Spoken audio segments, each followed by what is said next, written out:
স্বাদ দিয়ে দিয়ে মাখাবো।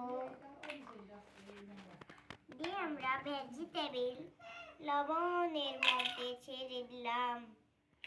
এবার নেড়ে দিলাম ভালোভাবে। নেড়ে দিয়ে ভালো করে আমরা ছেঁচে নিলাম।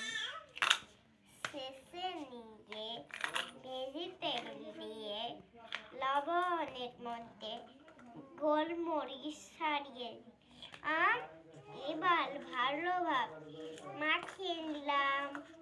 দেখলুমরা আমাদের বানাবো তেলেশের পাকচে মাছি। বুঝেছো? এবার আমরা সব গাজিগুলো খন্ডে ছেড়ে দিলাম। এবার মাখিয়ে নিলাম। এবার উঠিয়ে নিলাম।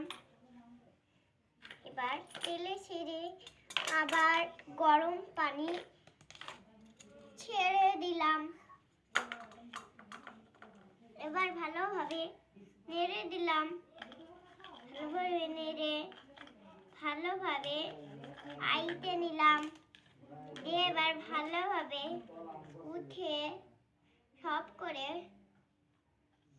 দিয়ে আমরা ম্যাগি দিয়ে থালের পরে ভালোভাবে সাজিয়ে নিলাম। এবার চটকে শুরু করলাম। চটকায়ে বন্ধুরা আমরা গামলায় সব ছেড়ে দিলাম। গামলায় ছেড়ে দিয়ে থালে ভেজিটেবিল দিয়ে লবণ দিয়ে গোলমরিচ দিয়ে ঝালের গুঁড়া দিয়ে ঝাল দিয়ে লবণ দিয়ে কফি দিয়ে দিলাম। আমরা এবার ভালোভাবে রান্না শেষ করলাম।